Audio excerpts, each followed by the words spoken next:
जय जोहार संगवारी हो, स्वागत है आपन मोर पुराने वीडियो में नहीं एक नए वीडियो के साथ मां दो संगवारी हो। अभी हो तो सुबह के समय यहाँ पे देखो जीविका रानी आ गई है। मोर लइका लखला है नान चो बुड्डू जो निकला ये जगह लइका लखला मोर अच्छा लगता मोर पुराने चलो चलते नंदा में परी रे का करते तौल दिखावा तो ये देखो एक का सानी रा आज बनावा थी अपन कुछ मन पसंद से चीज का बनावा थे तो ई देखबो तो एक पसंद देखो पता नहीं का चीज ढाला थे अपन हाथ में और सोचे थे डालो कि नहीं डालो वाला कुछ समझ नहीं आते बुड़बुड़ावा जावा थे मुही ला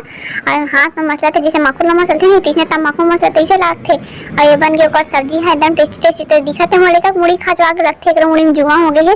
और काय करा था मम्मा बोला थे मम्मा बोले थोड़ा बेटा मोल कोड़ दूँ ऐसे की क्या चलो चल था ना गिफ्ट धर ले हैं मोले का बहुत टेस्टी ना मम्मी गिफ्ट धरे है तौल देखा थे हाँ ऐसे बोला थे तो चलो चल था ना कि हाँ रात भी काल हो गए थे मम्मी हाँ कहाँ ले गए थे मोर पता नहीं भूत परेत के डर तक लाग थे गिरा ठक तक मम्मी हाँ पहुँच गए बर्थडे मनावे काबू की केक खाई ना तेरे का जल्दी जल्दी पहुँच गए ये थे लेकर के बर्थडे मनावा थे आरती पूजा करा थे मम्मी हाँ केक खा में सोचा थे लेकर के बर्थडे हम मना के संगवारी हो देखो लइका बड़ खुश लागा थे और ये दीदी के संग में फुग्गा के में अब्बड़ मजा ऐसे एकदम मस्त खिले से।